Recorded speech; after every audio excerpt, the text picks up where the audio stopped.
পঞ্চম শ্রেণীর প্রিয় শিক্ষার্থীবৃন্দ, সবাইকে আজকের ক্লাসে স্বাগত জানাচ্ছি। শিক্ষার্থী বন্ধুরা, আশা করি তোমরা সবাই সুস্থ আছো, ভালো আছো। আমি মোহাম্মদ ইমাম হোসেন, পঞ্চম শ্রেণীর শিক্ষার্থীবৃন্দ, তোমাদের আজকের বাংলা বিষয়ে একটি অধ্যায় আলোচনা করার জন্য সংযুক্ত হয়েছি। তো আমরা একটু গত ক্লাসের পাঠ মনে করার চেষ্টা করি। আমি তোমাদেরকে কয়েকটি প্রশ্ন করছি, আশা করি তোমরা সবাই প্রশ্নের উত্তরগুলো দিতে পারবে। গত ক্লাসে নিশ্চয়ই তোমাদের মনে আছে, আমরা মাটির নিচে যে শহর অধ্যায় আলোচনা করেছিলাম সেখানে আমরা পড়েছিলাম। সেখান থেকে তোমাদের একটি প্রশ্ন করছি, ওয়ারী বটেশ্বরের প্রাচীন নগরটি কত বছরের পুরানো? কত বছরের পুরানো? তোমরা ঠিক বলেছ, 2500 বছরের পুরানো।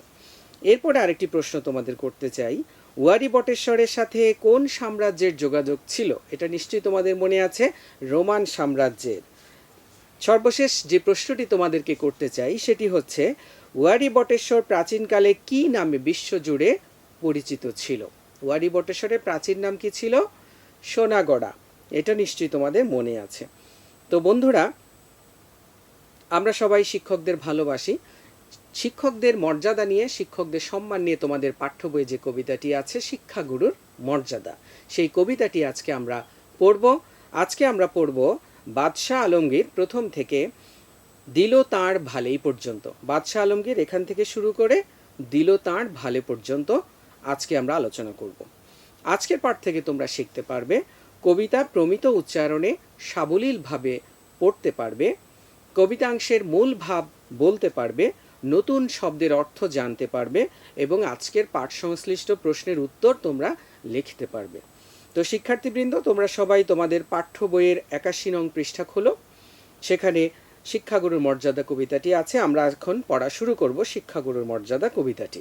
আমি প্রথমে কবিতাটি তোমাদেরকে পড়ে শোনাচ্ছি, তোমরা সবাই মনোযোগ দিয়ে কবিতাটি শুনবে, যাতে তোমরা পরবর্তীতে আবার সুন্দর করে কবিতাটি পড়তে পারো। এখন আমি পড়ছি, তোমরা সবাই শোনো। শিক্ষাগুরুর মর্যাদা, কাজী কাদের নওয়াজ। বাদশাহ আলমগীর। কুমারে তাহার পড়াইতো এক মৌলবি দিল্লির। একদা প্রভাতে গিয়া দেখেন বাদশাহ শাহজাদা এক পাত্র হস্তে নিয়া ঢালিতেছে বাড়ি গুরুর চরণে, পুলকিত হৃদে আনত নয়নে। শিক্ষক শুধু নিজ হাত দিয়া নিজেরই পায়ের ধুলি ধুয়ে মুছে সব করিছেন সাফ সঞ্চারী অঙ্গুলি। শিক্ষক মৌলবি ভাবিলেন, আজি নিস্তার নাহি, যাই বুঝি তাঁর সবই। দিল্লিপতির পুত্রের করে লইয়াছে পানি চরণের পরে। স্পর্ধার কাজ হেন অপরাধ কে করেছে কোন কালে? ভাবিতে ভাবিতে চিন্তার রেখা দেখা দিল তাঁর ভালে। আজকে আমরা এই ভালে পর্যন্ত পড়ব। তো কবিতাটি তো লিখেছেন কবি কাজী কাদের নওয়াজ। চলো বন্ধুরা, আমরা এখন কবি সম্পর্কে কিছু তথ্য জেনে নিই, কবি সম্পর্কে কিছু জানি। কবি কাজী কাদের নওয়াজ, তিনি 1909 সালের 15ই জানুয়ারি পশ্চিমবঙ্গের মুর্শিদাবাদ জেলার তালিবপুর গ্রামে জন্মগ্রহণ করেন। পশ্চিমবঙ্গ মানে এখনকার যে কলকাতা, সে কলকাতার মুর্শিদাবাদ জেলার তালিবপুর গ্রামে জন্মগ্রহণ করেন। তিনি কলকাতা বিশ্ববিদ্যালয় থেকে ইংরেজি সাহিত্যে অনার্স ও বিটি পাশ করেন। তিনি চাকরি জীবনের প্রথমে ছিলেন সাব ইন্সপেক্টর, পরে বিভিন্ন স্কুলে প্রধান শিক্ষকের দায়িত্ব পালন করেন। তিনি নীতিকথা ও কাহিনীমূলক শিশুতোষ কবিতার জন্য খ্যাতি লাভ করেন। শিশুদের নিয়ে তার অনেক কাহিনীমূলক কবিতা আছে, নীতিকথা আছে, সেই সবের জন্য তিনি তখনকার সময় সাহিত্যিক হিসেবে খ্যাতি অর্জন করেছিলেন। 1983 সালের 3রা জানুয়ারি তিনি মৃত্যুবরণ করেন। তো কাজী কাদের নওয়াজ যদিও ইংরেজি সাহিত্যে তিনি পড়াশোনা করেছেন, কিন্তু বাংলা সাহিত্যে অনেক লেখালেখি করে তিনি দর্শকের এবং মানুষের মন জয় করে নিয়েছিলেন। তার অনেক লেখা খ্যাতি অর্জন করেছিল। তো এই ছিল কবি কাজী কাদের নওয়াজের পরিচিতি। এবার আজকের পাঠ থেকে আমরা কিছু নতুন শব্দের অর্থ শিখব, যেগুলো আমাদের পাঠকে বুঝতে সহায়তা করবে। চলো এবার আমরা কিছু শব্দের অর্থ দেখে নিই। প্রথমেই আছে কুমার। কুমার অর্থ নিশ্চয়ই তোমরা জানো। কুমার অর্থ কি হতে পারে? কুমার অর্থ রাজার পুত্র বা বাদশার ছেলে, যেটাই বোঝায়। কুমার হচ্ছে রাজার পুত্র বা বাদশার ছেলে। মৌলবি। মৌলবি অর্থ হচ্ছে মুসলিম পণ্ডিত অর্থাৎ মুসলিম ধর্ম বিষয়ে যারা জ্ঞান রাখেন তাদেরকে বলে মৌলবী। এরপর দেখো ভালোর কাছাকাছি একটা শব্দ হচ্ছে ভালে। ভালো অর্থ তো আমরা জানি, ভালে মানে কি? ভালে মানে হচ্ছে কপালে, অর্থাৎ ভাল মানে অর্থ হচ্ছে কপাল।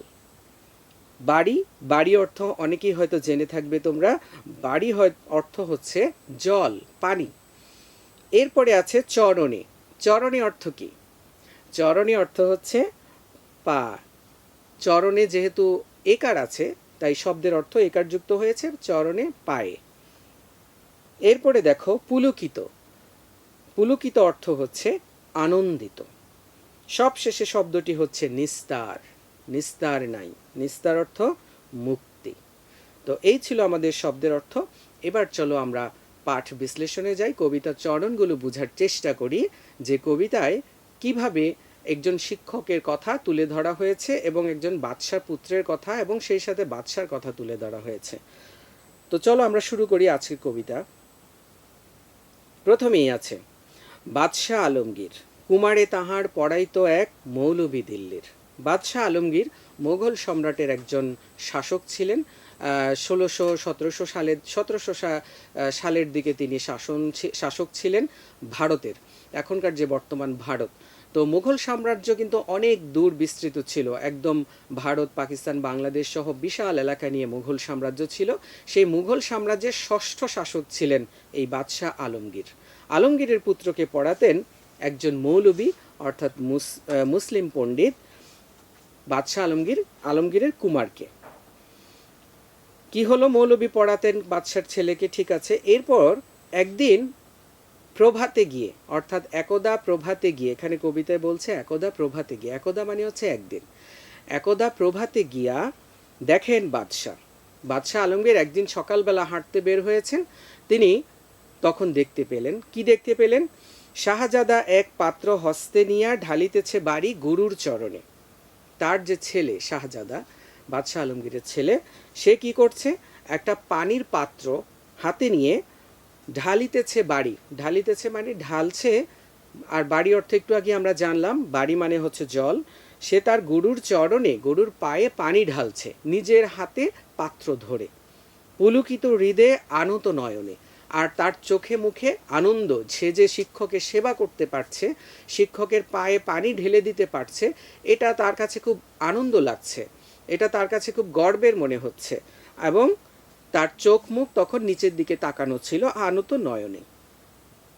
তাহলে দেখো, একজন বাদশাহ হচ্ছেন যিনি অনেক বড় বাদশাহ, তার শাসন, তার রাজ্যে অনেক মানুষ, তার প্রজা আছে, লক্ষ লক্ষ মানুষ তার প্রজা, তার ধন সম্পদের অভাব নেই, টাকা পয়সার অভাব নেই, তার এক হুকুমে শত শত মানুষের গর্দান যেতে পারে, সে এত বড় ক্ষমতার অধিকারী। তাহলে তার ছেলেরও অনেক ক্ষমতা বা অনেক সম্মান। তো সেখানে সামান্য একজন মৌলবী কিংবা একজন শিক্ষক, সেই শিক্ষকের পায়ে বাদশার পুত্র পানি ঢেলে দিচ্ছে, এটা স্বাভাবিক দৃষ্টিতে দৃষ্টিকটু মনে হতে পারে।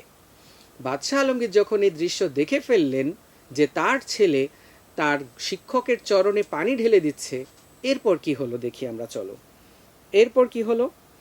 শিক্ষক শুধু নিজ হাত দিয়া নিজেরই পায়ের ধুলি ধুয়ে মুছে সব করিছেন সাফ সঞ্চারী অঙ্গুলি। এই দৃশ্যটা কিন্তু বাদশাহ আলমগীর দেখছেন। শিক্ষক নিজের হাত দিয়ে নিজেরই পায়ের যে ধুলো লেগে আছে সেই ধুলো পরিষ্কার করছেন, ধুয়ে মুছে সব সাফ করছেন। সঞ্চারী অঙ্গুলি মানে আঙ্গুল সঞ্চারণ করে, নিজের আঙ্গুল দিয়ে, হাত দিয়ে তিনি তার পায়ের ধুলো পরিষ্কার করছেন। আর তার ছেলে, বাদশার ছেলে, শুধু পাত্র থেকে পানি ঢেলে দিচ্ছে গুরুর চরণে। এরপর কি হলো? এই দৃশ্য যে বাদশাহ দেখে ফেললেন, সেটা আবার শিক্ষকও দেখলেন, যে বাদশাহ আলমগীর এসে দাঁড়িয়ে তার ছেলে যে তার চরণে পানি ঢেলে দিচ্ছে, এটা বাদশাহ দেখেছেন। শিক্ষকের দৃশ্য দেখার পর শিক্ষকের অবস্থাটা কি হলো? শিক্ষক মৌলবী ভাবিলেন, আজি নিস্তার নাহি, যায় বুঝি তার সবই। শিক্ষক খুব ভয় পেলেন। একজন এত বড় বাদশাহ, যার এত ধন সম্পদ, এত ক্ষমতা, সেই বাদশার ছেলেকে দিয়ে তিনি সামান্য শিক্ষক পানি ঢালিয়েছেন, তাও পায়ের মধ্যে। এর চেয়ে অপরাধ বা এর চেয়ে স্পর্ধার কাজ আর কিছু হতে পারে না।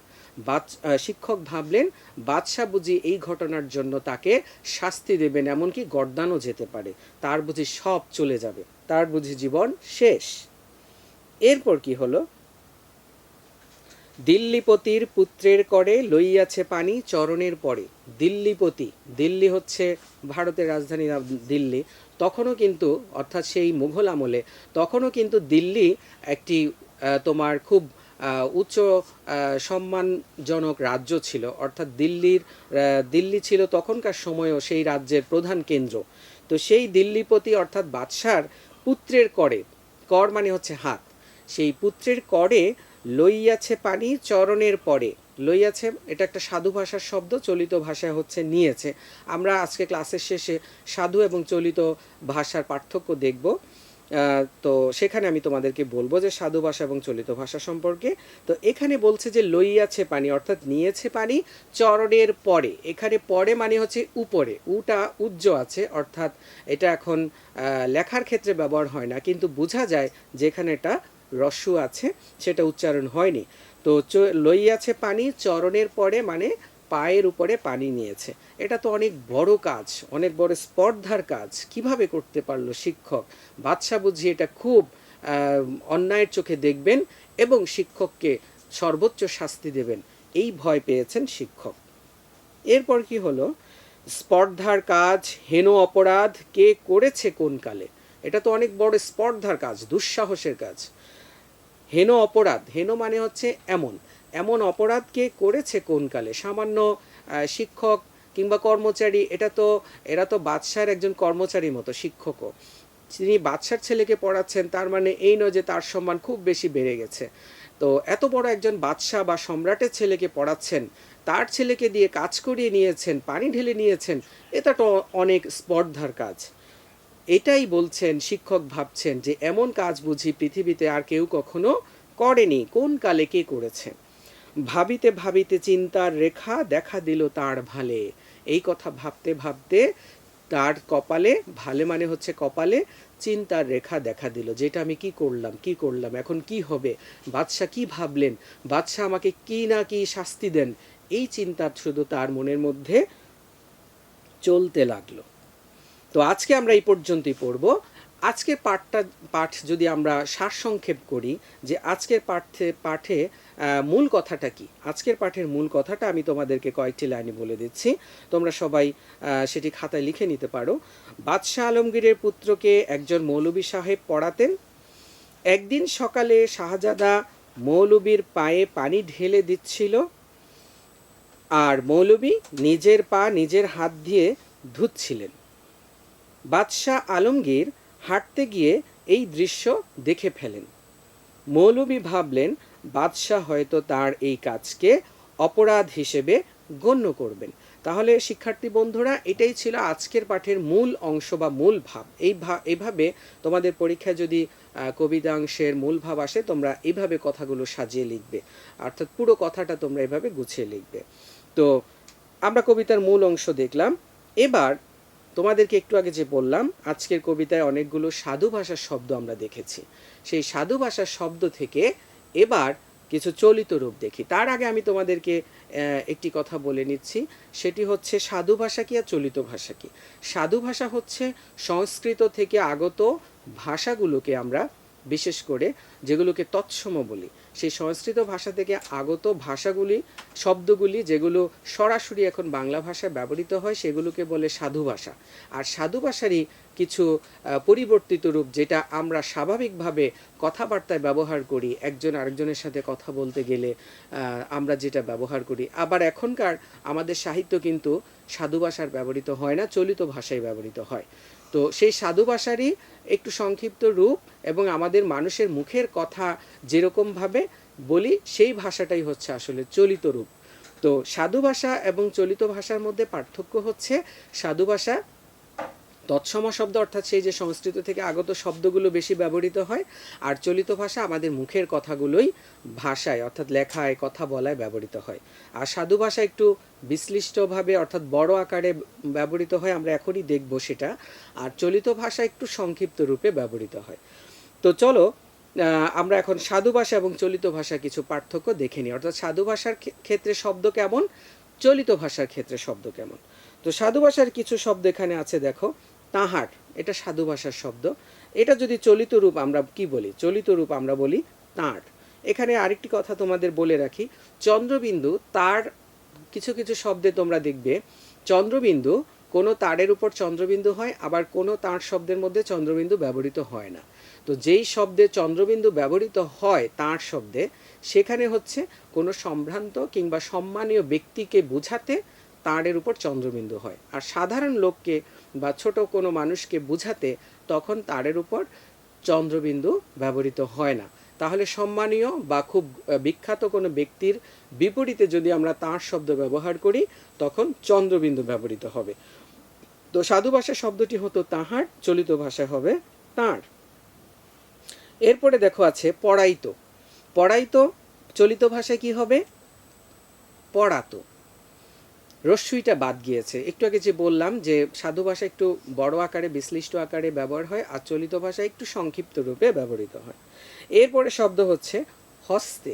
আজকে যে আমরা হাত শব্দটা ব্যবহার করি, এই হাত শব্দটি এসেছে কিন্তু হস্ত থেকে। হস্ত থেকে শব্দ পরিবর্তন হয়ে হাত হয়েছে। হাতটাকে বলে তদ্ভব শব্দ। তোমরা আরও উপরে ক্লাসে গেলে এই শব্দের বিভাগগুলো তোমরা জানতে পারবে। তো হস্তে মানে হচ্ছে হাতে। এরপরে শব্দটি হচ্ছে ঢালিতেছে। ঢালিতেছে মানে হচ্ছে ঢালছে। তেছে এগুলো সাধু ভাষায় ব্যবহৃত হয়, কিন্তু চলিত ভাষায় এভাবে ব্যবহৃত হয় না। তো ঢালছে হবে চলিত ভাষায়। এরপর হচ্ছে করিছেন। করিছেন হবে করছেন। লইয়াছে হবে কি হতে পারে তাহলে বন্ধুরা? লইয়াছে হবে নিয়েছে। সবশেষে দেখো আছে ভাবিতে। ভাবিতে তাহলে ইটা বাদ যাবে, ভাবতে।